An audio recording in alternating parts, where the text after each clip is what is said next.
The limestone hills of southeastern Turkey burn gold under the afternoon sun. Nothing here suggests we're standing at the edge of everything we thought we knew about human civilization. The landscape is austere, ancient, carved by wind and time into soft ridges that roll toward the horizon like the spine of some sleeping giant. And beneath this quiet earth lies a secret that will force us to rewrite the entire story of human ambition. In 1994, a shepherd was moving through these hills near the town of Sanliurfa when his eyes caught something unusual in the dust. Stones. Not random rubble, but carved stones. Worked stone. The kind that meant intention, purpose, and knowledge. He reported it to local authorities, and word eventually reached the ears of a German archaeologist named Klaus Schmidt. What happened next would become one of the most earth-shattering discoveries in archaeology, a discovery so profound that it would force historians, anthropologists, and scholars of human development to completely reconstruct our understanding of who we are and what we're capable of. But here's what makes this discovery truly unsettling: this site is nearly 12,000 years old. Let me say that again. 12,000 years old. That means it predates the Egyptian pyramids by 5,000 years. It predates Stonehenge by 6,000 years. It predates agriculture itself, at least, agriculture as we thought it was developing. This wasn't supposed to exist.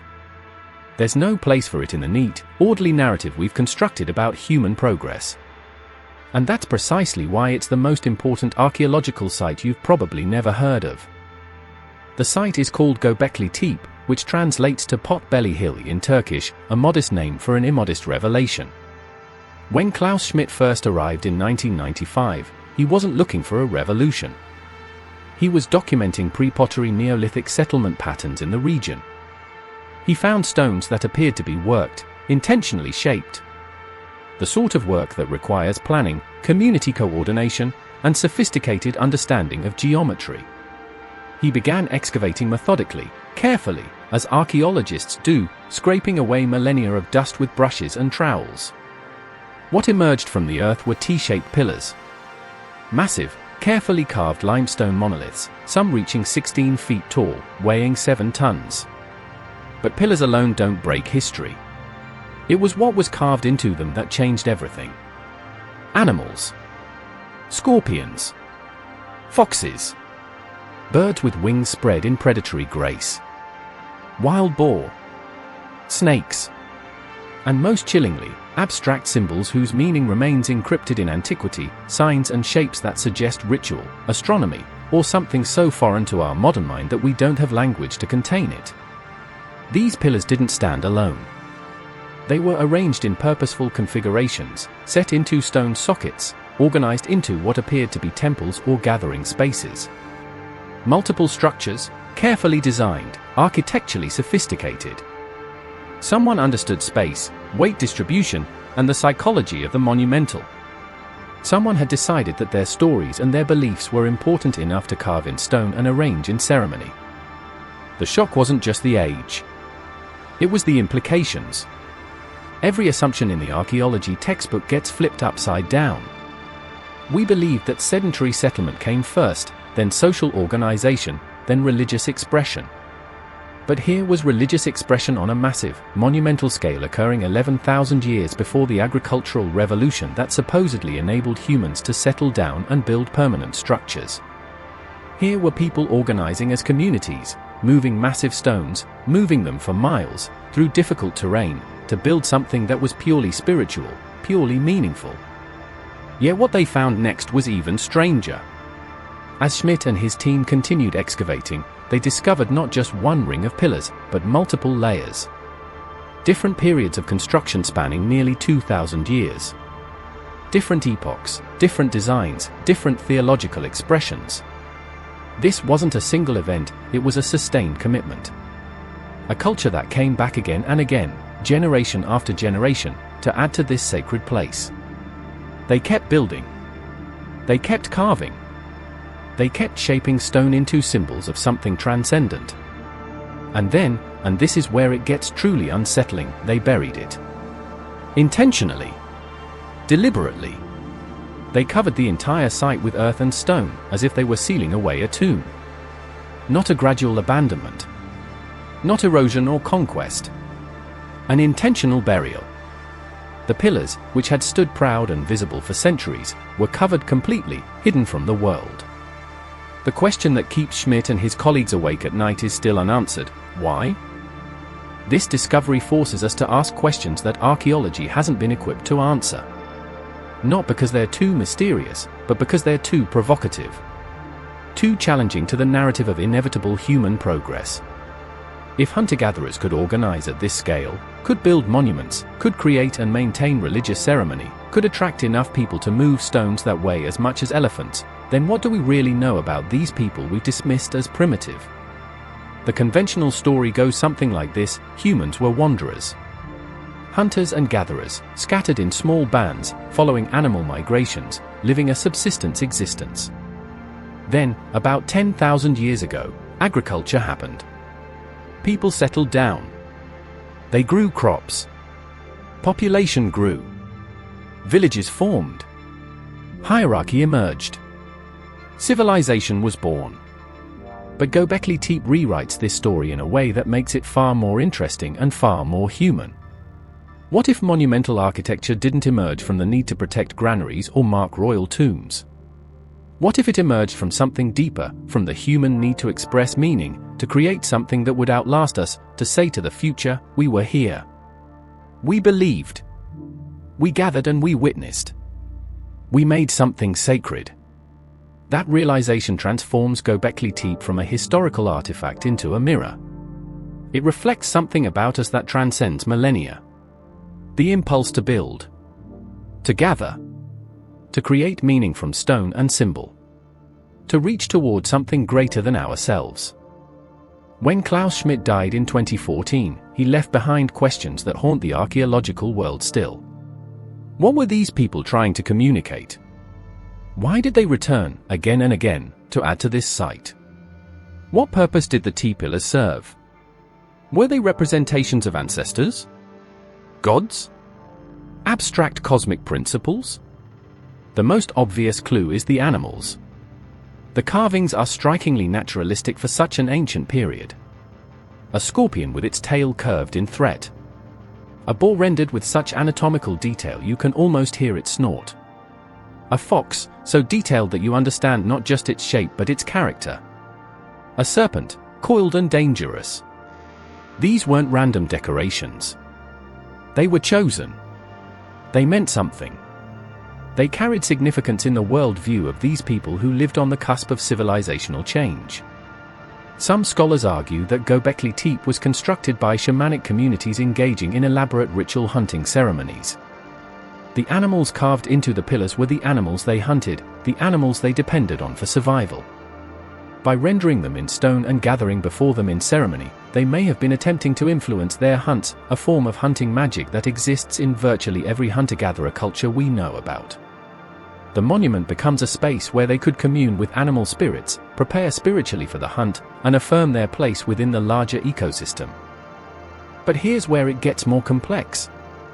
Recent excavations have revealed something that complicates this narrative significantly. Evidence of feasting.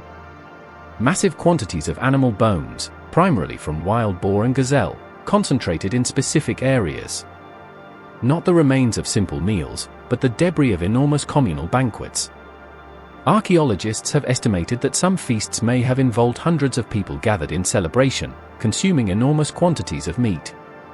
The labor required to hunt this many animals, to process them, to prepare them for communal consumption, it would require coordination, planning, and social structure. Think about that for a moment.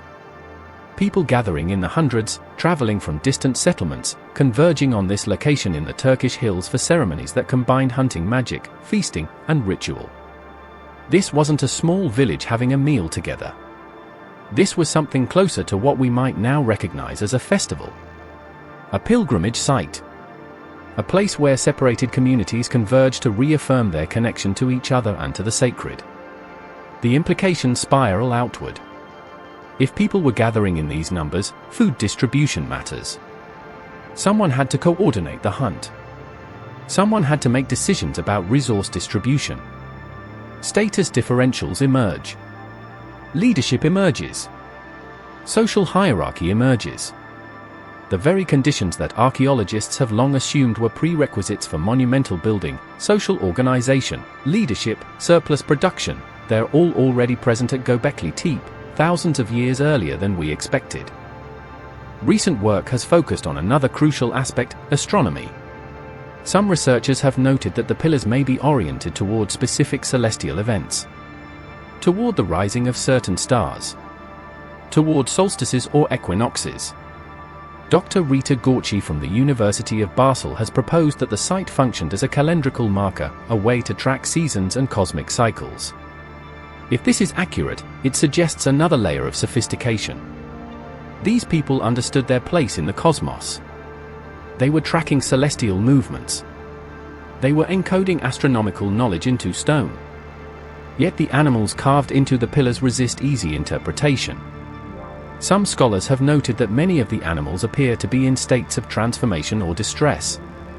A snake biting a pillar.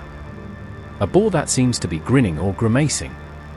Creatures that carry ambiguous emotional weight.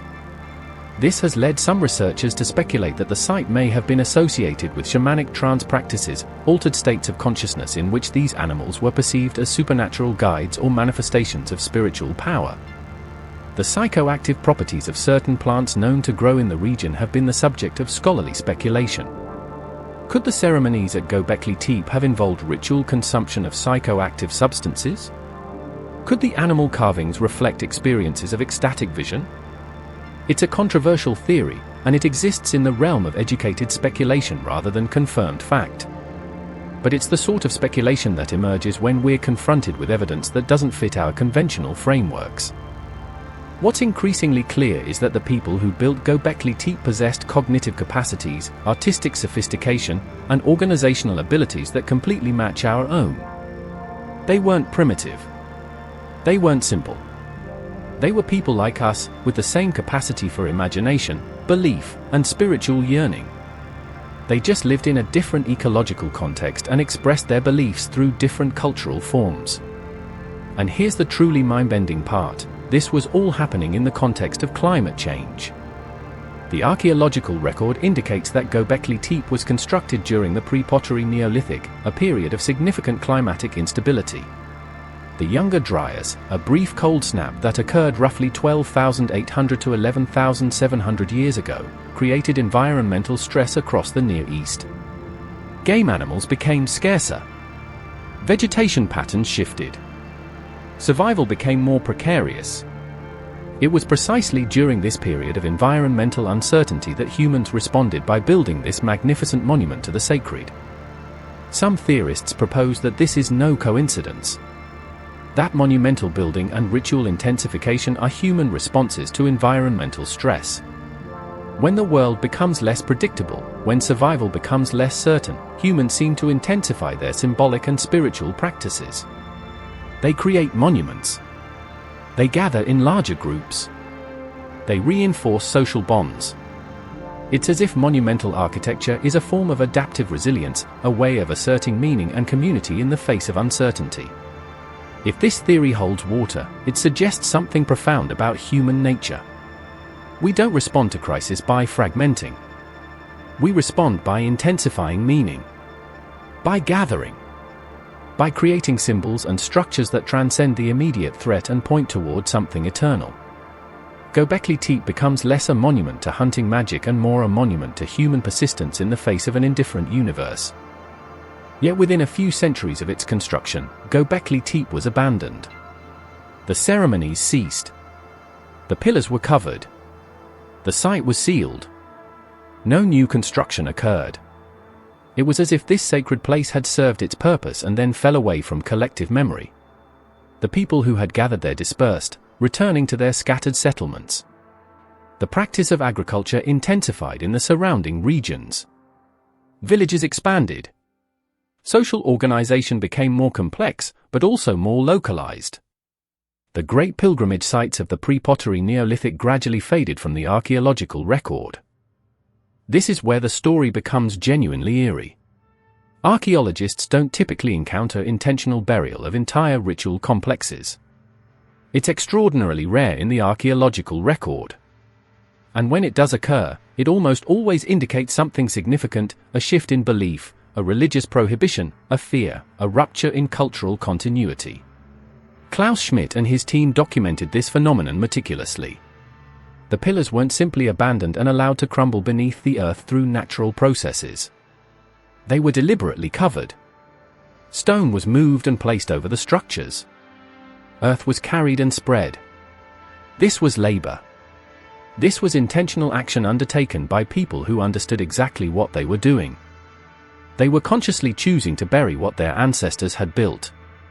Several theories compete for dominance in academic circles, and each reveals something different about the worldview of pre-pottery Neolithic peoples. The first theory centers on ritual purification or taboo. Perhaps the people who built Göbekli Tepe underwent a religious transformation. A new priesthood emerged. New beliefs superseded the old. The old temple, associated with discredited cosmologies or spiritual practices, had to be covered. It couldn't be destroyed, that would be sacrilegious, but it could be sealed away, returned to the earth, rendered inaccessible to the living. This interpretation places Göbekli Tepe within a long history of religious reformation and the suppression of previous spiritual systems. The second theory centers on fear. Perhaps something traumatic occurred at the site. A disease outbreak that killed many pilgrims. A disaster during a ceremony. A vision of apocalyptic significance interpreted by shamanic leaders as a sign that the place had become spiritually dangerous.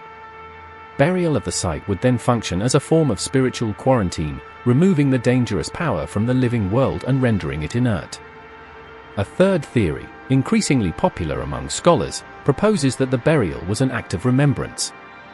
A monumental tomb for a spirituality that was dying. A way of honoring what had come before while marking a transition to something new. In this interpretation, the people covering Göbekli Tepe weren't trying to erase it. They were trying to preserve it. They were returning it to the earth from which it came, creating a kind of time capsule that would survive the ages intact, waiting for someone like us to discover it and understand. The most unsettling interpretation, and the one that has captured the imagination of both scholars and internet theorists, centers on catastrophe. What if something dramatic occurred? A flood? An earthquake? A cosmic event? What if the burial of Göbekli Tepe represents not a choice but a necessity, an urgent covering of the site to protect it from some environmental threat? The region does sit in an active seismic zone. Earthquakes have occurred throughout history. Is it possible that an earthquake damaged the site so severely that it was buried for protection? Or consider this scenario: what if the burial represents a response to a solar event? Göbekli Tepe is oriented astronomically. Some scholars have speculated that the builders tracked not just regular celestial cycles but more dramatic phenomena, comets, meteor showers, or other apparitions in the sky. What if a major astronomical event, interpreted as a sign of divine displeasure or cosmic upheaval, prompted the decision to cover the site? These theories remain speculative. That's important to state clearly. We don't have definitive answers about why Göbekli Tepe was buried. But the fact that such varied and sophisticated theories compete for acceptance indicates something crucial: the people who built this site possessed enough cultural sophistication and theological complexity that their decisions can't be reduced to simple explanations. They had reasons for what they did. Those reasons existed within a rich framework of belief and meaning. What's remarkable is that the burial worked. It worked extraordinarily well. The site was so thoroughly covered that it remained hidden for more than 10,000 years. Modern archaeologists using satellite imagery and ground-penetrating radar have revealed that we've only excavated perhaps 5% of the site.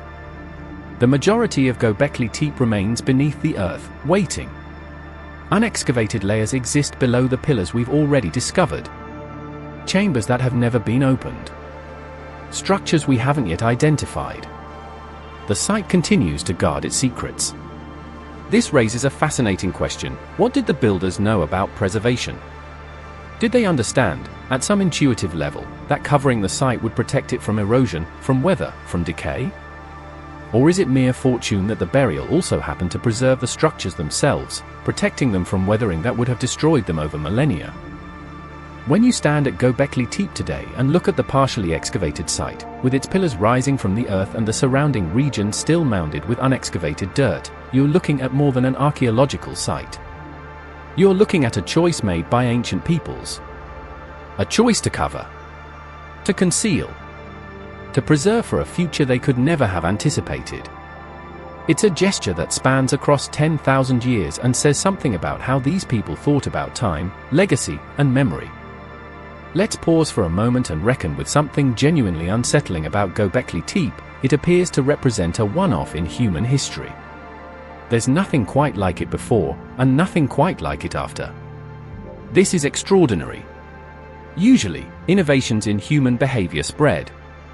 If one group discovers how to make pottery, pottery making spreads to neighboring groups. If one society develops agriculture, neighboring societies eventually adopt it. Cultural innovations typically disseminate across regions and centuries. But monumental T-pillar construction appears to be unique to Göbekli Tepe. After the site was buried and abandoned, this specific architectural form disappears from the archaeological record. Later monumental architecture, the ziggurats of Mesopotamia, the pyramids of Egypt, the megalithic structures of Europe, they are all constructed according to different principles, using different designs, reflecting different cosmologies. This suggests something important: Göbekli Tepe wasn't the beginning of a new cultural tradition. It was the culmination of one. It was the peak of a particular spiritual and architectural vision that had developed over centuries and was then abandoned, deliberately or not, at the moment of its greatest elaboration. Who were the people who built this? We can make educated inferences from skeletal remains and archaeological context. They were the pre-pottery Neolithic peoples of the Fertile Crescent, living in an ecological zone where wild cereals were abundant and wild game was plentiful. They were beginning to move towards sedentary settlement, but they hadn't yet made the full transition to agriculture. They lived at a liminal moment in human history, balanced between the mobile hunter-gatherer lifestyle of their ancestors and the settled agricultural life that would characterize their descendants. Physical anthropologists have examined skeletal remains from the period and found evidence of significant physical labor. Strong muscle attachments. Evidence of trauma. But also evidence of general health and good nutrition. These weren't starving people on the edge of survival. They were well-fed people with enough surplus resources to undertake major construction projects. They had leisure time. They had the mental and physical capacity to imagine, plan, and execute something as ambitious as Göbekli Tepe. The skeletons also tell another story: these were people undergoing a transition. Evidence of zoonotic diseases, animal-derived illnesses, increases during this period. As humans began keeping animals in closer proximity, as agriculture intensified, new disease vectors emerged. Some scholars propose that diseases derived from domesticated animals may have accelerated the transition to agricultural settlement. If wild hunting grounds became dangerous, if wild animals became carriers of illness, sedentary agriculture might have seemed like a safer, more predictable way of life. But this is all still inference, educated guessing based on fragmentary remains. The truth is, we don't know who built Göbekli Tepe. We don't know their names, their kinship structures, their languages, their specific beliefs. We have evidence of their labor, of their sophistication, of their dedication to sacred work. But we don't have their voices. This is perhaps the deepest mystery of Göbekli Tepe. It's not a mystery that can be solved through excavation or laboratory analysis. It's a mystery that exists in the gap between the evidence we can accumulate and the lives we can never fully reconstruct. It's the fundamental distance between the present and the distant past, and all our tools for bridging it have inherent limitations. What we can say is this: whoever built Göbekli Tepe possessed a vision. A vision of something transcendent. A vision powerful enough to motivate hundreds of people to gather, to coordinate labor, to move massive stones for miles over difficult terrain, to carve them with precision, to arrange them according to meaningful patterns. They possess the ability to inspire, to organize, to create meaning on a scale that transcended their immediate survival needs. And they possessed enough wisdom or foresight to recognize that this vision, in its particular form, needed to end. Needed to be buried. Needed to be preserved in the earth as a kind of time capsule, waiting for future generations to discover and wonder about. Here's something that most people don't realize about archaeological discoveries: they don't emerge in isolation. Every find carries with it a constellation of questions about all the other sites that haven't been excavated, all the structures that have been destroyed, all the knowledge that has been lost. Göbekli Tepe wasn't the beginning of monumental architecture in human history. It was just the oldest example we've found so far. But how many other pre-pottery Neolithic monuments have been destroyed? How many have been buried? How many have been lost to development, to erosion, to time? Consider Çatalhöyük, another pre-pottery Neolithic settlement in central Turkey, excavated over many seasons. It reveals a society of remarkable complexity, a densely packed village where homes were built adjacent to one another, where walls were covered in plaster and decorated with paintings, where it appears that some form of ritual veneration of animal remains occurred. The parallels to Göbekli Tepe suggest that this wasn't a cultural anomaly. This was part of a broader pattern of sophisticated pre-pottery Neolithic civilization. Or consider the Tel Kadi site in Israel, where massive stone towers have been excavated, structures that predate Göbekli Tepe slightly or are contemporary with it. These towers may have served defensive purposes or ritual purposes, or we're not entirely sure. But they indicate that monumental stone construction was emerging in multiple locations across the Near East during this period. It wasn't unique to Göbekli Tepe. The impulse to build was widespread. The mystery deepens when we consider what happened next. After the pre-pottery Neolithic, after Göbekli Tepe was buried, there's a period that archaeologists call the early pottery Neolithic. This period, which followed roughly 8,000 years before the present, saw the emergence of pottery technology and the intensification of agriculture. But it also saw, in many regions, a reduction in monumental architecture. Villages became smaller. Social complexity, at least as measured by archaeological remains, appears to have contracted in some areas. Some scholars propose a genuinely counterintuitive explanation: the adoption of agriculture may have actually represented a reduction in human autonomy and leisure time. If pre-pottery Neolithic peoples had enough surplus to undertake monumental projects like Göbekli Tepe, but later agricultural societies invested their time and resources in crop production and crop protection, then it's possible that intensified agriculture represented not progress but a different form of constraint. Societies had to work harder to feed larger populations. The leisure time available for ritual and monumental construction decreased. The great gathering sites were abandoned not because the capacity for civilization was lost, but because the economic and social conditions that had made them possible had changed. This theory has profound implications. It suggests that civilization, at least in the sense of monumental architecture, large-scale gathering, and ritual elaboration, didn't emerge because humans developed agriculture and became more organized. Instead, sophisticated social organization and monumental construction emerged first, during the pre-pottery Neolithic, in societies that hadn't yet committed fully to agriculture. Agriculture emerged later as a response to population pressure or environmental stress, and in some ways, it represented a constraint on the kinds of elaborate ritual and community life that had characterized the earlier period. If this is accurate, then the narrative of inevitable human progress becomes much more complicated. It's not a story of steady advancement from simple to complex, from savage to civilized. It's a story of different social forms emerging and persisting under different ecological and economic conditions. Some forms allow for elaborate ritual and monumental expression. Others prioritize production and population expansion. Both represent genuine human achievements, but they're built on different foundations. Göbekli Tepe becomes, in this interpretation, a monument to a road not taken. It represents a possibility, a way of organizing human society that prioritized gathering, ritual, and shared spiritual experience over accumulation and expansion. That way of organizing society didn't persist. But for centuries, it was viable.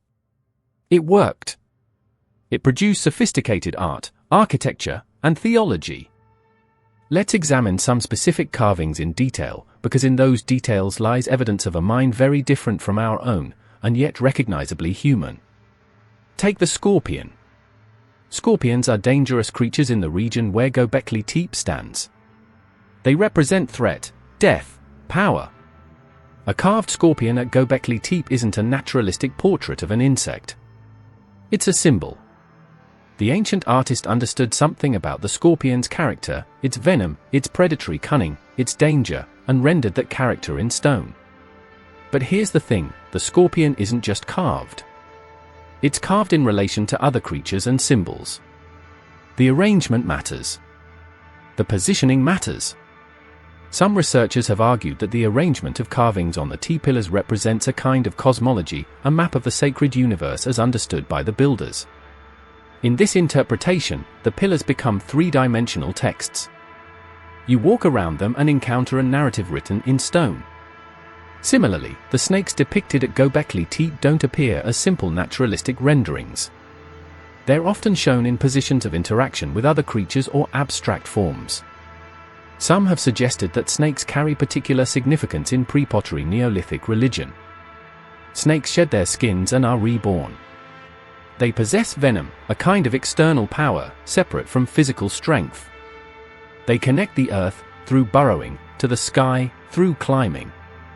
Snakes occupy liminal spaces, and in religious systems across many cultures, liminality carries spiritual significance. The most mysterious carvings, though, are the abstract symbols. Geometric patterns. Crosses. Swirls. Forms that don't clearly represent anything in the natural world. These are harder to interpret, and they've generated significant scholarly debate. Some researchers propose that these represent astronomical phenomena, star patterns, planetary movements, or other celestial events. Others suggest more abstract symbolic or religious content. Still others remain honestly uncertain about what these forms meant to their creators. One fascinating recent discovery involves evidence of use wear on the T-pillars. The pillars, particularly at their tops, show evidence of being touched repeatedly over long periods of time. Hands rubbed against the stone. This suggests ritual practice, perhaps worshippers would come and touch the pillars as part of ceremonial practice. The pillars were objects to be engaged with physically, not just visually. They were meant to be touched, walked around, experienced in three-dimensional space.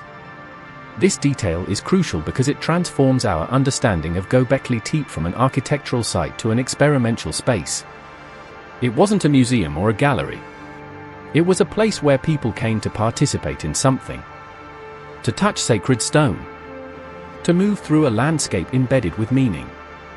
To position themselves within a cosmology rendered in stone. Some of the most evocative carvings involve what might be termed portraits of animals in unusual states. A wild boar that seems to be grimacing or expressing emotion. A snake in a position of confrontation or transformation. These creatures aren't rendered as static representations but as dynamic, engaged beings. The artists seem to have been interested in capturing not just the appearance of animals but their inner nature, their character, their power. This suggests a form of religious and artistic sophistication that rivals the greatest artistic traditions in human history. These weren't crude decorations. They were the work of people who had thought deeply about aesthetics, about representation, about how to convey meaning through visual form. In recent years, researchers have become increasingly convinced that Göbekli Tepe possessed an astronomical orientation that's only now being fully understood. Dr. Rita Gorch's work with ground-penetrating radar and careful analysis of pillar placement has revealed what appears to be deliberate astronomical alignment. The pillars seem to have been positioned to track the rising of Sirius, the brightest star in the night sky and a celestial marker of profound significance in many ancient religious systems. If this interpretation holds, it suggests something extraordinary. The builders of Göbekli Tepe were tracking celestial cycles and encoding that knowledge into stone architecture. They were creating a monument that marked the turning of the cosmos. Every year, when Sirius rose at a particular angle, the people gathering at Göbekli Tepe would know that they were aligned with the ancient builders. They were witnessing the same star in the same position. They were synchronized with the cosmos. This carries implications about how these people experience time. They didn't just mark daily cycles or seasonal cycles. They were aware of the precession of the equinoxes, the slow wobble in Earth's orientation that causes different stars to mark the seasons over centuries. If Sirius was rising at specific positions, the builders would have needed to account for the fact that this would change over time. They would need to understand long-term cycles measured in centuries and millennia. That understanding of vast temporal scales is itself remarkable. It suggests that these people possessed a conception of history, a sense that the cosmos changes over long periods, that cycles repeat and transform, that the present is embedded in a much longer narrative of cosmic evolution. The astronomical interpretation also connects Göbekli Tepe to a long history of human engagement with the sky. Nearly every ancient civilization placed enormous importance on tracking celestial phenomena. The Egyptians aligned pyramids astronomically. The Maya built observatories. The peoples of Chaco Canyon in the American Southwest oriented their structures to track the sun's movement. If Göbekli Tepe represents the earliest known example of deliberate astronomical architecture, it places humanity's fascination with the cosmos in a much deeper historical context. This wasn't something that emerged with Egyptian civilization or Chinese civilization. It was fundamental to human consciousness from the very beginning. But here's where speculation becomes necessary, and it's important to mark this transition clearly. We don't actually know if the astronomical alignments at Göbekli Tepe were intentional or coincidental. We don't know if the builders possessed sophisticated astronomical knowledge or if they were responding to religious and ceremonial needs that happened to align with astronomical phenomena.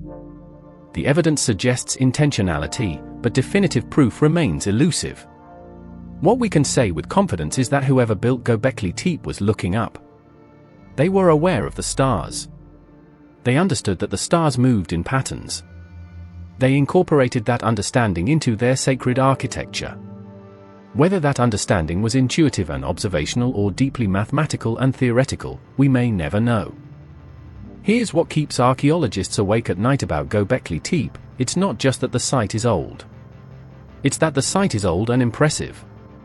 The level of sophistication, the scale of ambition, the artistic sophistication, all of this appears at a moment in human history when we expect to encounter people living in small, mobile bands with minimal social hierarchy and simple spiritual practices. Göbekli Tepe suggests that our models of human development have been wrong. Not catastrophically wrong, but wrong in important ways. The neat progression from simple hunter-gatherers to complex agricultural societies to urban civilizations, that progression turns out to be more complicated. There were moments when non-agricultural societies achieved remarkable sophistication. There were moments when sophisticated social organization emerged independent of agricultural surplus.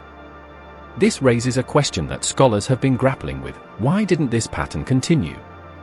Why did the sophisticated pre-pottery Neolithic religious and architectural tradition not persist? Why did later societies not build on the foundation laid by Göbekli Tepe?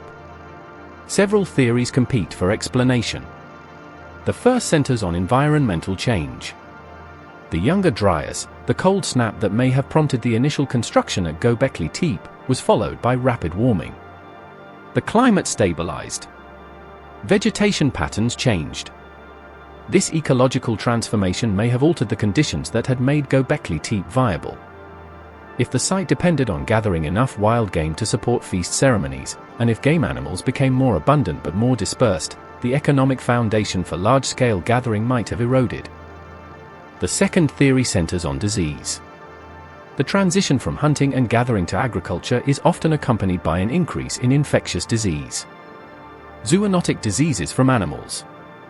Parasitic infections from closer contact with animal waste. Higher population densities increasing the transmission of epidemic disease. Skeletal evidence from the pre-pottery Neolithic shows signs of increasing health stress and disease burden as time progressed. Population might have declined as disease increased, reducing the capacity for large-scale gathering and monumental construction. A third theory centers on religious and ideological change. Perhaps the beliefs that sustained Göbekli Tepe underwent transformation. New priesthoods emerged. New cosmologies took hold. The old monuments, associated with discredited beliefs, were abandoned. This would explain both why Göbekli Tepe was buried and why similar monuments don't appear in later periods. A religious reformation occurred, and the old religious infrastructure was deliberately set aside. A fourth theory, increasingly popular among scholars, centers on social fragmentation. Perhaps the conditions that had allowed multiple communities to gather in shared ritual sites became unsustainable as populations grew and competition for resources intensified. Communities turned inward. Localized societies emerged. The great pilgrimage sites of the pre-pottery Neolithic became impossible to maintain or perhaps undesirable from the perspective of emerging local authorities who wanted to consolidate power within their own communities rather than participate in larger regional gathering. The truth might involve elements of all these theories. Complex historical changes rarely have single causes.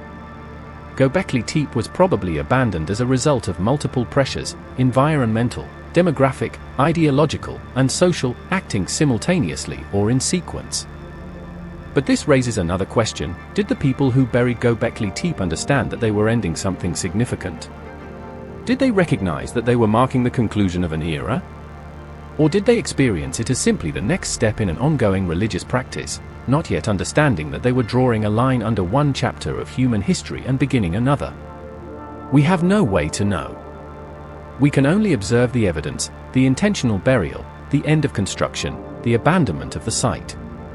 And we can wonder about the consciousness of the people who lived through that transition.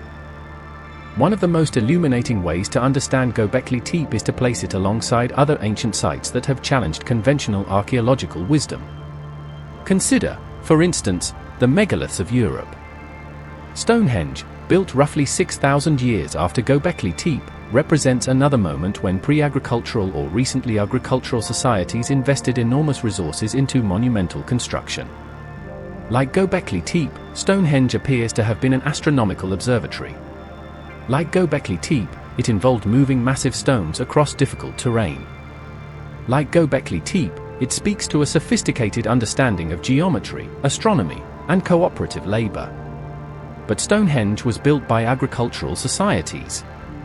By the time Stonehenge was constructed, agriculture had been established in Britain for nearly 1,000 years. Societies had developed the surplus necessary to support specialists, priests, astronomers, architects. Göbekli Tepe suggests that such sophisticated engineering and astronomy might emerge even before agriculture intensified. It pushes the timeline of human sophisticated thought further back than Stonehenge does. Or consider the monumental architecture of Mesoamerica. The pyramids of the Maya, the structures at Chichén Itzá and Tikal, represent the pinnacle of pre-Columbian architecture and engineering. These structures were built by agricultural societies, yes, but they were built roughly at the same time that Egyptian and Mesopotamian civilizations were developing writing and state structures. The sophistication of Mesoamerican architecture suggests that monumental construction and astronomical knowledge weren't invented in the Old World and then transmitted to the Americas. They emerged independently in multiple locations as human societies grappled with questions of meaning, the sacred, and permanence. Göbekli Tepe fits into this pattern of independent emergence of sophisticated practices. It suggests that monumental architecture and sophisticated astronomical understanding aren't outcomes of a particular cultural trajectory or contact between civilizations. They're more fundamental expressions of human consciousness.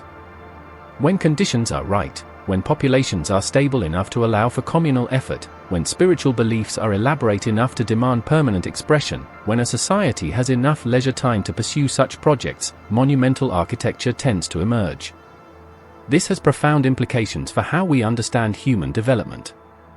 It suggests that humans, given the right conditions, are predisposed toward creating permanent structures, toward gathering in large communities, toward encoding knowledge in architecture and symbolic form. These aren't inventions that were discovered once and then spread. They're capacities that emerge independently whenever conditions allow. There's a class of ancient sites called lost cities that carry similar challenges to conventional archaeology: Petra, carved into rose-colored stone in Jordan and built by the Nabatean civilization. Borobudur, a massive Buddhist temple complex in Indonesia built around the 8th century. Angkor Wat in Cambodia, the largest religious monument in the world built by the Khmer civilization. Machu Picchu, the Incan citadel perched high in the Andes. Each of these represents an enormous investment of labor and resources into monuments to the sacred or the powerful. What Göbekli Tepe adds to this conversation is temporal depth. It pushes monumental architecture back 10,000 years earlier than these other examples. It suggests that the impulse to build, to create permanent structures, to express meaning in stone, this impulse is older in human history than we had previously recognized. It may be as old as complex thought itself.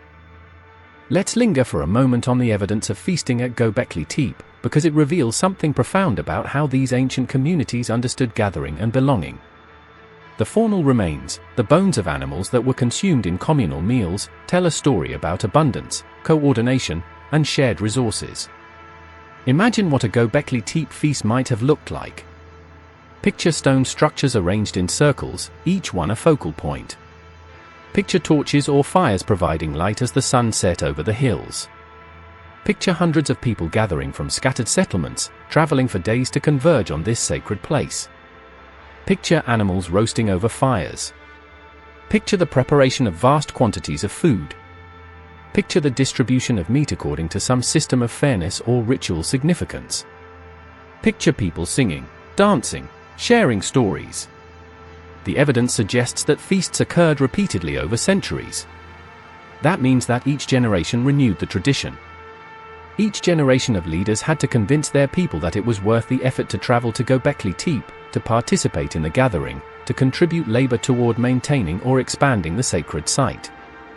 That persistence speaks to the profound meaning that this gathering held in the collective imagination. Feasting serves multiple functions in human societies. It's nourishment, yes, but it's also social bonding. It's a moment of equality where hierarchical differences are temporarily suspended and people gather as a community.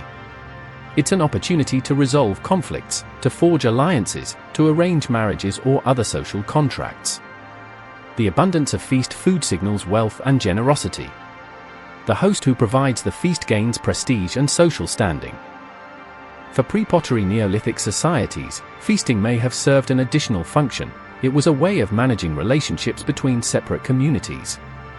In the absence of state-level political organization, relationships between groups had to be maintained through repeated interaction and gift exchange. Gatherings at Göbekli Tepe would have provided these opportunities. They would have created moments of intense bonding and interaction that reinforce social ties across the broader region. The sheer scale of these feasts, evidence suggests some may have involved several hundred participants, indicates remarkable coordination. Animals had to be hunted and preserved. Travel had to be organized. Some people had to make the journey while others stayed behind to tend settlements. Social roles had to be defined: who would hunt, who would cook, who would distribute food, who would lead ceremonies. The fact that this system persisted for centuries suggests that it became institutionalized. There were probably specialists, hunt leaders, feast coordinators, ritual directors, people who had particular roles in making these gatherings happen. This is important because it suggests that social differentiation, the emergence of leaders and specialists, wasn't something that emerged only after agriculture. It was already present at Göbekli Tepe. Some people had more authority than others. Some people made decisions that others deferred to. The foundation for hierarchical societies was already being laid at the pre-pottery Neolithic. We need to consider the possibility that Göbekli Tepe wasn't just a religious site in the way we think of churches or temples today. It was, perhaps, a gateway to another dimension of reality. A place where the sacred and the profane intersected. A location that possessed inherent spiritual power, independent of the buildings constructed there. The landscape itself is significant. Göbekli Tepe sits on a promontory, elevated above the surrounding terrain. On clear nights, the view of the stars would be extraordinary. The horizon would be visible in all directions. You could watch the sun rise and set. You could track celestial motion. You could feel connected to cosmic forces in a way that might be difficult if you were living in a dense settlement or in a valley with limited visibility. The pre-pottery Neolithic peoples of the region probably understood landscape as layered with meaning. Different places carried different kinds of power or significance. Holy mountains existed in their cosmology. Sacred springs. Dangerous regions. Places that were avoided. Places that were sought out. Göbekli Tepe, with its elevation and its visibility and its constructed monuments, would have been understood as a particularly powerful place. A thin place, as modern spiritual practitioners might say, a location where the boundary between material and spiritual worlds became permeable. If we accept this framework, then the construction of Göbekli Tepe wasn't about creating a new sacred space. It was about recognizing and elaborating on sacred space that already existed. The T-pillars weren't creating spiritual power so much as capturing it, anchoring it, making it visible and tangible. Shamanic traditions often speak of thin places, locations where spiritual energy is concentrated, where communication with other realms becomes easier. These places are identified through various means: unusual natural formations, astronomical alignments, historical associations with significant events. Once identified, they're often elaborated with structures designed to channel or amplify spiritual energy. Altars, standing stones, temples, shrines. If Göbekli Tepe emerged from this kind of spiritual recognition, then its construction wasn't unprecedented so much as following a pattern that exists across human societies. Humans identify spiritually significant places and then construct shrines or temples to mark and elaborate on them. We're doing the same thing today when we designate certain natural formations as sacred sites or construct churches in particular locations. The animals carved into the T-pillars would fit into this spiritual landscape. Different animals carry different kinds of spiritual power. The scorpion represents danger and death. The bull represents strength and earthiness. The snake represents transformation and liminality.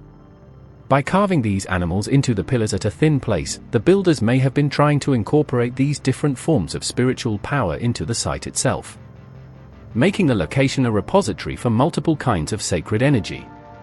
This interpretation, speculative though it is, suggests that Göbekli Tepe emerges from a religious and spiritual framework that's not entirely foreign to us. We recognize the impulse to mark sacred places. We recognize the practice of pilgrimage. We recognize gathering for spiritual purposes. Göbekli Tepe is different in its scale and sophistication, but it's not entirely alien in its fundamental logic. The most tantalizing aspect of Göbekli Tepe is what remains unexcavated. Ground-penetrating radar and other remote sensing technologies have revealed that we've explored perhaps 5% of the site. Beneath the pillars we've uncovered, there are older levels. There are structures we haven't yet seen.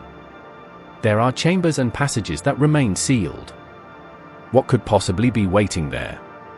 Archaeological teams have identified anomalies in the radar images that could represent previously unknown structures. Some researchers have speculated about underground chambers that might contain artifacts or records. Some have wondered whether there might be evidence of writing, whether the people who built Göbekli Tepe might have developed symbolic systems more sophisticated than what we currently understand. The cautious response is that we simply don't know. Excavation is slow, painstaking work. There's no hurry. The site has waited 10,000 years. It can wait a few more. Each excavation season yields new discoveries and new questions. The pillars themselves revealed carvings that weren't visible until they were carefully uncovered and cleaned. Who knows what other surprises await? Some of the most intriguing possibilities involve what might be called archives. The T-pillars, with their carvings, could be understood as a form of information storage, a way of encoding knowledge into stone. If deeper excavations reveal additional carved surfaces or symbolic systems, they might unlock information about pre-pottery Neolithic cosmology, astronomy, or history that we currently can only infer. There's also the possibility of organic materials, preserved food remains, textiles, wood implements, bone tools.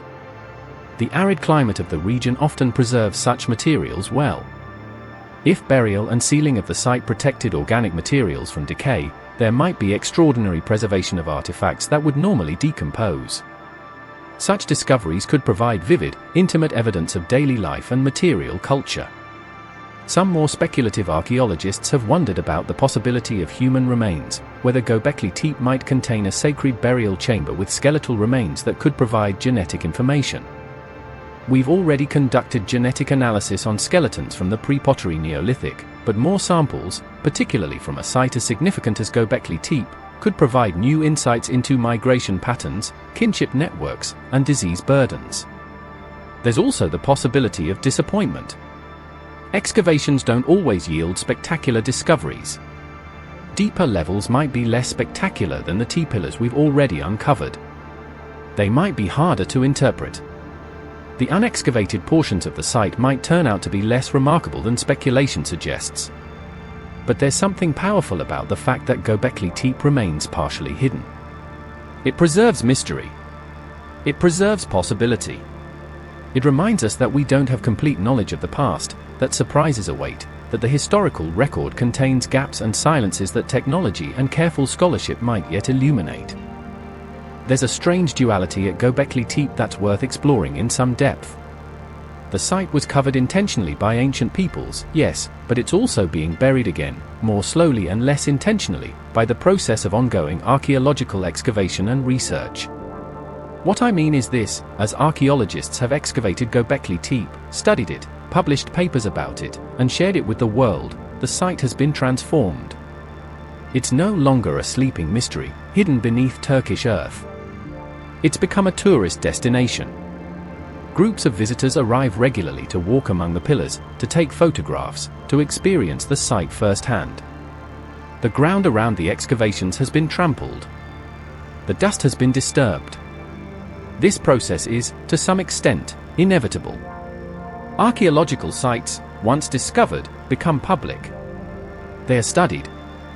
They're shared. The knowledge they contain becomes available to the broader human community. This is generally understood as progress, the expansion of human knowledge, the sharing of historical understanding. But there's also something being lost. The site's silence is being broken. The mystery is being partially solved. The interpretations are being fixed into academic papers and popular accounts. Göbekli Tepe, which existed for 10,000 years as a buried mystery, is now being continuously inhabited and interpreted. It's being transformed from mystery to knowledge. This raises a philosophical question: is that transformation necessarily positive? Are we gaining something important by excavating and interpreting Göbekli Tepe? Absolutely. We're learning about human history. We're expanding our understanding of what humans are capable of. We're grappling with questions about meaning and spirituality that are relevant to our own time. But are we also losing something? Is there a value in mystery, in the unknown, in sites that lie quietly beneath the earth, waiting patiently for discovery? Some indigenous peoples have argued that sites shouldn't be excavated, that there's spiritual value in leaving them undisturbed. Some archaeologists have advocated for selective excavation, leaving portions of important sites deliberately unexcavated, preserving questions for future generations and future technologies. At Göbekli Tepe, this debate plays out quietly. Not all of the site has been excavated. Significant portions remain beneath the earth. In a sense, the ancient peoples who buried Göbekli Tepe are still protecting it. They're still concealing it. We've uncovered enough to be fascinated, but not so much that all mystery is exhausted. What's fascinating about Göbekli Tepe is how quickly it's entered popular imagination. Within a few years of its archaeological significance being widely recognized, the site became fodder for alternate history enthusiasts, conspiracy theorists, and spiritual seekers. Online communities debated whether Göbekli Tepe might be the historical basis for myths like Atlantis or the Garden of Eden. Some speculated about extraterrestrial involvement. Others proposed that the site represented surviving knowledge from earlier, lost civilizations. This is a predictable pattern with any archaeological mystery. The unknown attracts speculation. And there's nothing inherently wrong with speculation, as long as it's clearly marked as such. The problem arises when speculation is presented as fact, when gaps in knowledge are filled with confident assertions, when stories become more interesting than evidence. But it's also worth noting that popular interest in Göbekli Tepe has driven funding for research. Tourism has brought money to the region. The site has become a point of pride for Turkish archaeology and Turkish cultural heritage. The attention has, on balance, probably been beneficial for preservation and study. There are also some genuinely interesting Reddit threads, TikTok videos, and YouTube documentaries exploring Göbekli Tepe. The popular discourse around the site, while sometimes speculative, has also produced genuine insights. Non-professional archaeologists and history enthusiasts have proposed interpretations that match or challenge academic theories. The democratization of archaeological knowledge has, in some cases, enriched scholarly discourse. One particularly interesting phenomenon is the way Göbekli Tepe has become a touchstone for conversations about human potential and human limits. If ancient peoples could build something this sophisticated, then what else might they have accomplished that we don't know about? What abilities might they have possessed that were lost? This line of thinking can veer into pseudo-archaeology or fantasy, yes, but it can also inspire genuine curiosity about the capabilities of our ancestors.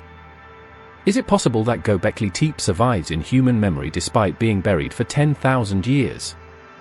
That folk traditions, myths, or legends might preserve some echo of the site or the people who built it? This is a deeply speculative question, but it's worth considering. Many archaeologists have noticed that ancient sites sometimes appear in local traditions. Kurdish shepherd communities living near Göbekli Tepe might have maintained oral stories about the site, even if those stories had become distorted over millennia. Archaeological excavation sometimes reveals that local legends were based on historical reality.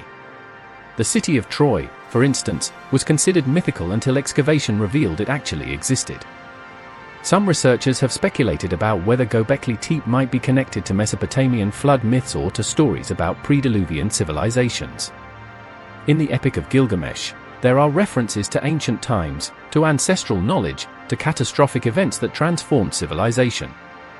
Could these myths preserve some cultural memory of the pre-pottery Neolithic period? Could Göbekli Tepe represent a historical reality that became mythologized in later traditions? Again, this is speculation. The time gap between Göbekli Tepe and the earliest written myths is enormous, 6,000 years or more.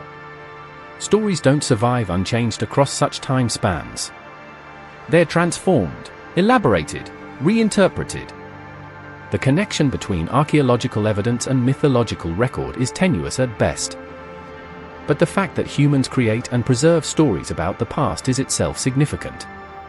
It suggests that we've always been interested in origins, in history, in understanding where we come from. Göbekli Tepe represents a moment in human history when that interest was already present. The people who gathered at Göbekli Tepe were thinking about their past, their traditions, their spiritual heritage. They were encoding meaning into stone so that it would survive. They were, in a sense, creating a record for future generations to discover. Let's return to the astronomy question, because recent research has raised fascinating new possibilities. If the T-pillars at Göbekli Tepe were indeed positioned to align with celestial phenomena, then the site functions as a kind of three-dimensional astronomical calendar. But the significance of this goes beyond mere record-keeping or ceremonial timing. An astronomical calendar serves a practical function in societies that depend on knowing when to plant and when to harvest. But it serves a deeper symbolic function as well. It connects human communities to cosmic cycles. It affirms that human time is not isolated but embedded in larger cosmic patterns. It suggests a cosmology in which the earth and sky are connected, in which human actions and cosmic cycles are resonant. The pre-pottery Neolithic peoples of the Near East would have understood the night sky differently than we do. Without light pollution, the stars would be extraordinarily bright. The Milky Way would be visible as a brilliant river of light. The planets would be visible as the bright wandering stars, the meaning of the word planet. Comets and meteors would be more frequently observed. The night sky would have been an overwhelming presence, impossible to ignore. In such an environment, tracking celestial movements isn't merely practical. It's existential. You can't help but be aware that the sky changes, that patterns repeat, that the cosmos possesses a kind of order. Building a monument that encodes this astronomical knowledge is a way of saying, we understand something about how the cosmos works. We understand the patterns. We've captured that understanding in stone. We're connected to something larger than ourselves. If Sirius, the brightest star in the night sky, was indeed significant to the builders of Göbekli Tepe, then we need to consider why. Sirius has been associated with kingship and divinity in many ancient cultures, including Egypt. It marks the beginning of the Egyptian year. It's associated with the Nile's flooding.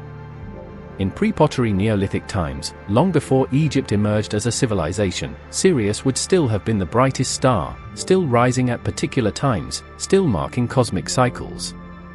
Perhaps the pre-pottery Neolithic peoples of the Near East recognized Sirius as significant. Perhaps they associated it with a particular deity or spiritual force. Perhaps they built Göbekli Tepe partly as a way of honoring Sirius, of aligning themselves with the power that this brightest star represented. History doesn't proceed in straight lines, but sometimes we can trace the echoes of a single event or innovation rippling forward through time. Göbekli Tepe represents an innovation, not just architectural or technological, but conceptual. It represents the idea that it's worth enormous effort to create something permanent, something symbolic, something that speaks to transcendent meaning. That idea took root. It evolved. It transformed. It manifested in different forms across different regions and centuries. The monumental stone structures that emerged across Europe in the Neolithic period, the dolmens, the passage tombs, the stone circles, they all emerge from similar impulses. The impulse to create something permanent. The impulse to mark sacred space. The impulse to leave a record for future generations.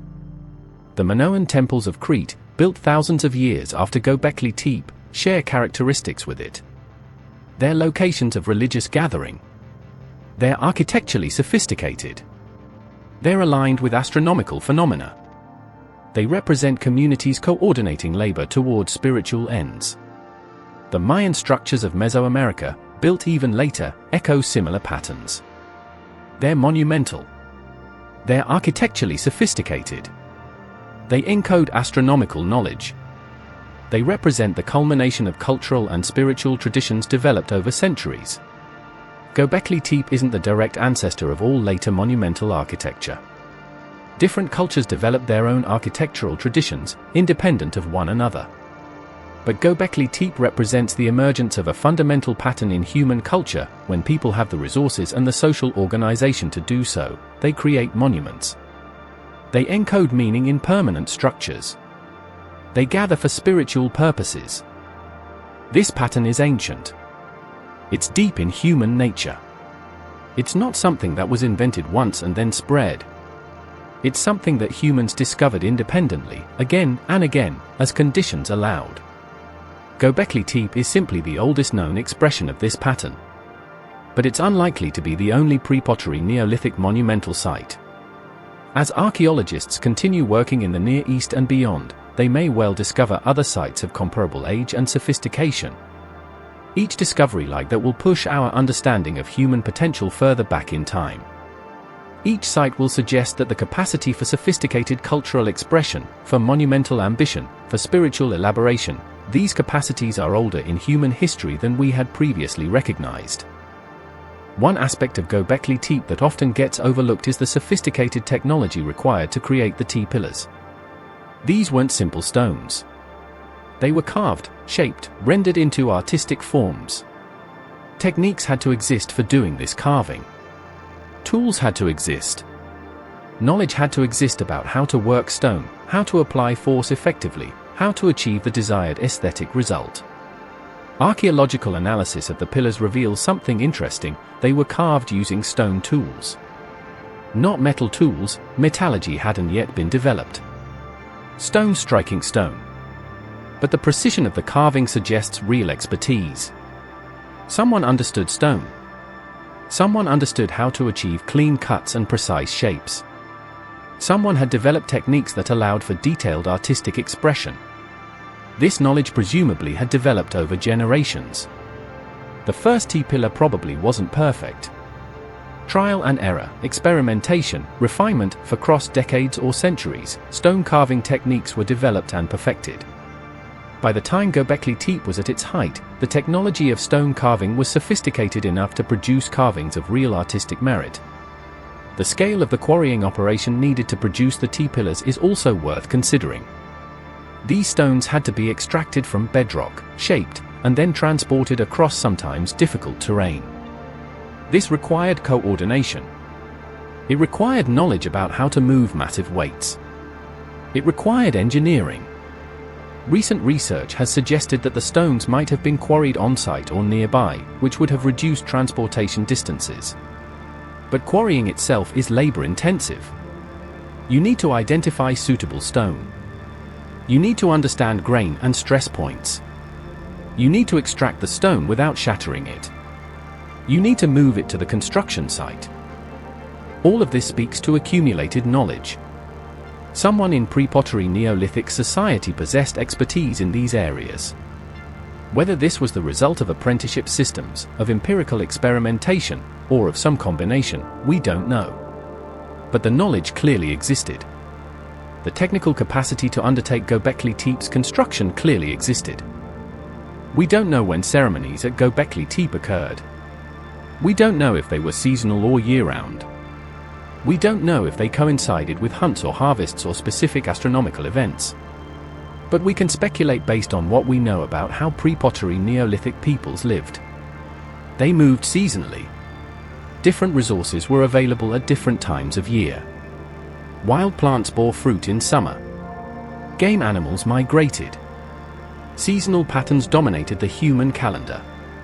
Ceremonies probably aligned with these seasonal patterns. Feasts might have occurred after successful hunts. Gatherings might have coincided with the ripening of certain plants or the arrival of migrating birds. If Göbekli Tepe was indeed positioned to mark celestial events like the rising of Sirius, then ceremonies might have been scheduled around these astronomical events. Imagine a particular time of year approaches. The night sky shows signs. The Sirius rises at a particular angle. People begin traveling from their scattered settlements. They converge on Göbekli Tepe. They gather at the stone monuments. They celebrate, feast, and reaffirm their connection to each other and to the cosmos. This seasonal gathering model explains several things. It explains why Göbekli Tepe is near permanent water sources. People traveling to the site needed access to water. It explains the evidence of massive feasting. People gathering seasonally would undertake large ritual meals to mark the occasion. It explains the astronomical orientation. If ceremonies were astronomical, the builders would want the site positioned to capture those astronomical events. The seasonal gathering model also explains something else: mobility. We often think of pre-pottery Neolithic settlement as the beginning of sedentary life. But the reality is more complex. People didn't suddenly stop moving. They began establishing base camps or seasonal settlements that they returned to repeatedly. They maintained network connections across larger distances. They participated in regional gathering sites while maintaining more local settlements. Göbekli Tepe fits into this emerging pattern of regional gathering sites. It's not a permanent settlement where people lived year-round. It's a destination. A place people travel to. A node in a network of settlements and gathering places that characterized pre-pottery Neolithic society. One of the great mysteries surrounding Göbekli Tepe is whether the carvings represent some form of proto-writing. Were the abstract symbols a precursor to written language? Or were they purely decorative and symbolic, without the systematic organization that characterizes writing? This is a genuinely difficult question to answer. Writing systems develop gradually. Early symbol systems often serve religious or administrative purposes. Cuneiform in Mesopotamia emerged from accounting practices. Egyptian hieroglyphics may have emerged from similar practical needs. Chinese characters evolved from pictographic representations. The symbols carved at Göbekli Tepe are abstract, yes, and they appear in repeated patterns. Some researchers have speculated that they might represent a symbol system. But we lack the evidence necessary to confirm that these symbols constituted writing. We'd need a larger sample of symbols, clear evidence of systematic usage, and ideally some key like the Rosetta Stone that would allow us to interpret the meaning. Without these elements, we can't conclude definitively that writing existed at Göbekli Tepe. But we also can't rule it out. The possibility remains tantalizingly open. Future excavations might reveal evidence of a more elaborate symbol system. Ground-penetrating radar might reveal surfaces with more extensive symbolic carving. The significance of this uncertainty is worth contemplating. If writing wasn't invented until thousands of years after Göbekli Tepe, then the site represents a culture of immense sophistication and complexity that left no written records. Everything we know about these people is inferred from material remains, the bones they left behind, the stones they carved, the architecture they built. We've lost the possibility of hearing their own words, understanding their own interpretations of what they were doing. That absence, that silence, is profound. It means we're forever separated from the people of Göbekli Tepe by an unbridgeable gap. We can understand their material culture. We can infer their beliefs and practices. But we can never truly hear from them. We can never read their explanations of why they built what they built or what it meant to them. Let's consider the possibility that Göbekli Tepe's abandonment was sudden and catastrophic. Not a gradual transition, but a collapse. A moment when the world of the pre-pottery Neolithic peoples suddenly shifted, and the conditions that had made Göbekli Tepe viable ceased to exist. What could cause such a collapse? Multiple possibilities exist. A plague that wiped out significant portions of the population. A failed harvest cycle that made gathering large numbers of people untenable. An earthquake or other geological event that damaged the site or the surrounding region. A military invasion or conquest by peoples with different beliefs and practices. Or consider the possibility of a religious upheaval. A charismatic figure emerges with a new spiritual vision. The old priesthood is displaced. The old monuments are rejected as associated with discredited beliefs. The people who had maintained Göbekli Tepe lose their authority. The new leaders decide that the site must be buried, sealed away, rendered taboo. If such a rupture occurred, it would explain several features of the archaeological record. It would explain why Göbekli Tepe was buried. The new religious authorities wanted to erase evidence of the old religion. It would explain why similar monuments don't appear in subsequent periods. The new religious and social order didn't value monumental stone construction. It would explain why the pre-pottery Neolithic eventually gave way to different cultural systems. This scenario, the emergence of new religious or political systems that rejected the old ways, isn't unprecedented in human history. It happened repeatedly as civilizations rose and fell. It's plausible that it happened at the transition from pre-pottery Neolithic to pottery Neolithic as well. But it remains speculation. The archaeological evidence doesn't definitively point to catastrophe. It could simply point to gradual abandonment as economic and social conditions changed. The absence of evidence for catastrophe could simply reflect the fact that gradual changes don't leave dramatic traces in the archaeological record. One of the most interesting recent developments in research on Göbekli Tepe has been increasing attention to climate and environmental factors. The site was constructed during the pre-pottery Neolithic, a period of environmental change and instability. The Younger Dryas, the cold snap from roughly 12,800 to 11,700 years ago, created challenging conditions. Temperatures dropped. Vegetation patterns shifted. Animal populations changed. Paradoxically, Göbekli Tepe was constructed right as these environmental stresses were beginning. This has led some researchers to propose that monumental building and ritual intensification are human responses to environmental uncertainty. When the world becomes less predictable, when survival becomes less certain, humans respond by intensifying symbolic practice and social bonding. This thesis is supported by research on societies across the world.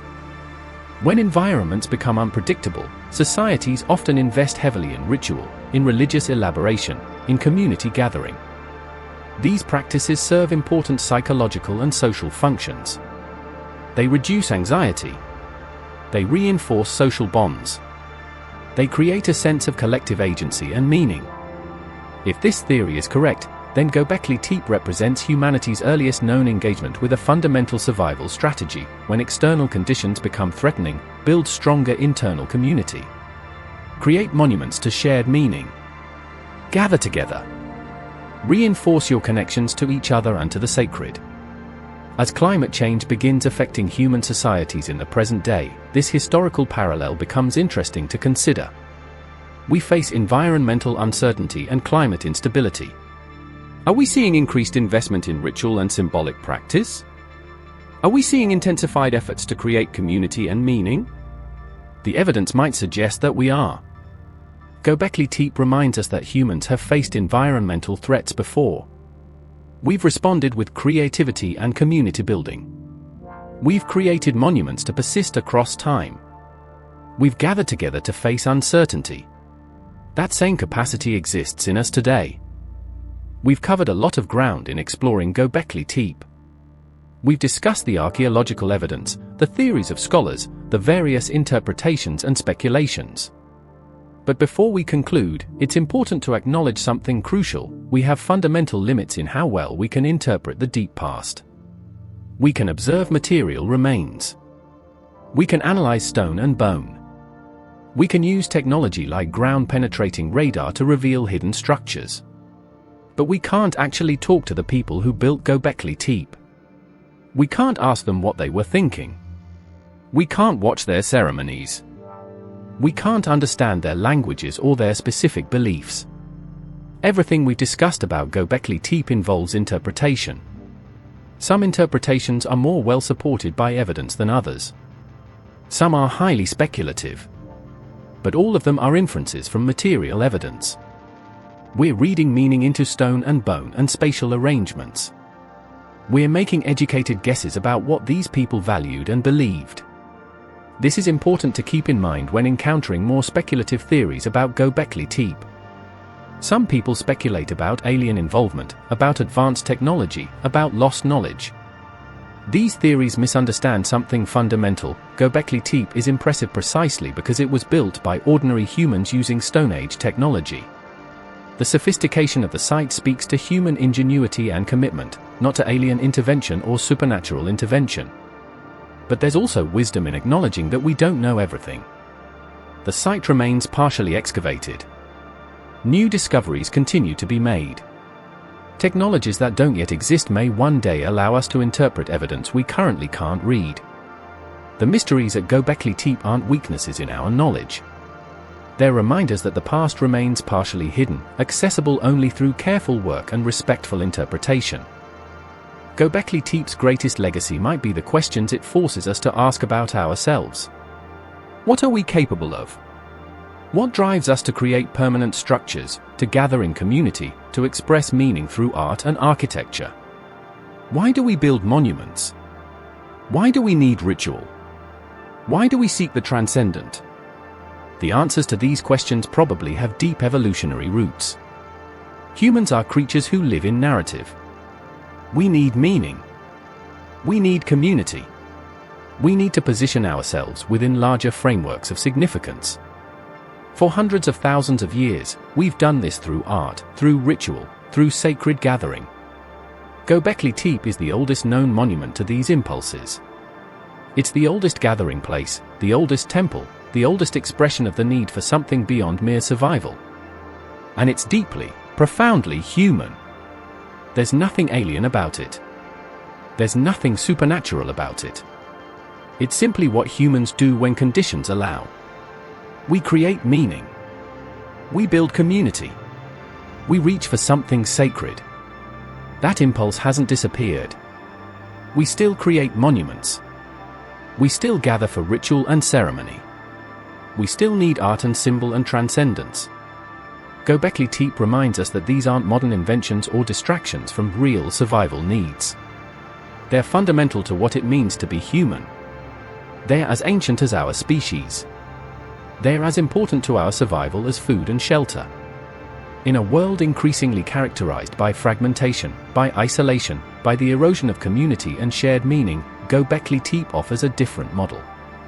It shows us a time when humans gathered together, created meaning together, built something significant together. It shows us that we're capable of more than mere survival. We're capable of vision, of commitment, of creating something that outlasts us and speaks to future generations. Imagine standing at Göbekli Tepe on a clear night, centuries ago. The stars above are brilliant. The T-pillars rise around you, casting shadows in the torchlight. The smell of roasting meat fills the air. The sound of voices, singing, chanting, praying, echoes off the stone. The person beside you has traveled for days to be here. The person on your other side is a stranger from a distant settlement. But tonight, you're united. United in community. United in the recognition that you're part of something larger than yourself. United in the presence of the sacred. You reach out and touch one of the pillars. Your hand meets stone carved thousands of years before you were born, by hands belonging to people whose names you'll never know. You feel the texture of the carved animals. You sense the intentionality in the shaping of stone. You understand, in that moment, that someone decided that this mattered. That someone wanted to create something that would last. That impulse to create permanence, the desire to reach across time with a message carved in stone, it connects you to the builders of Göbekli Tepe. You're separated by 10,000 years, by vastly different technologies, by languages that share no words. But you're united in the recognition that meaning matters. That community matters. That the sacred is worth pursuing. As we conclude this exploration of Göbekli Tepe, we're left with questions that point toward the future. Archaeological work continues at the site. New technologies continue to emerge. New sites from the pre-pottery Neolithic period continue to be discovered and excavated. What will we learn in the coming decades? Will new excavations reveal chambers containing artifacts we can't yet imagine? Will we decode the symbolic systems carved into the pillars? Will we discover other sites of comparable sophistication and age? Will we find evidence that connects the people of Göbekli Tepe to later civilizations and belief systems? And perhaps most importantly, what will Göbekli Tepe teach us about ourselves? What does it say about human nature that we've always been driven to build, to gather, to create meaning? What does it say about our capacity for vision and commitment? What does it say about the fundamental importance of community and the sacred in human life? Göbekli Tepe broke the conventional narrative of human progress. It showed us that our ancestors were more sophisticated, more ambitious, more spiritually conscious than we had given them credit for.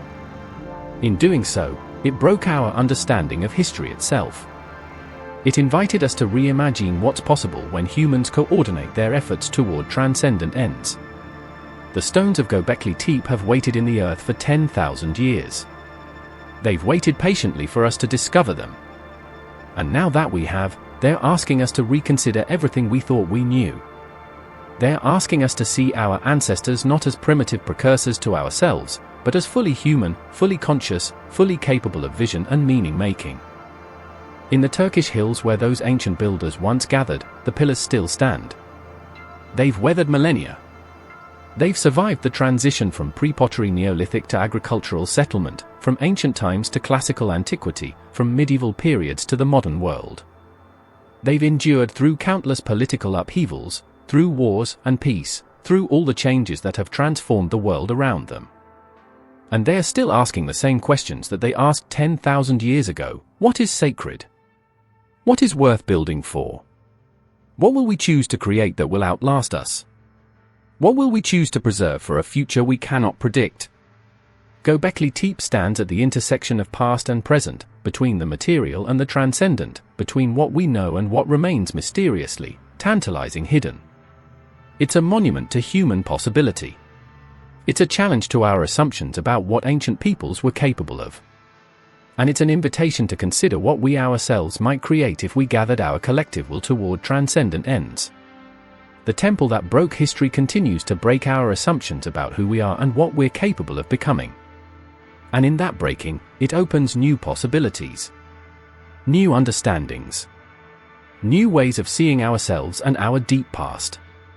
That is the true legacy of Göbekli Tepe.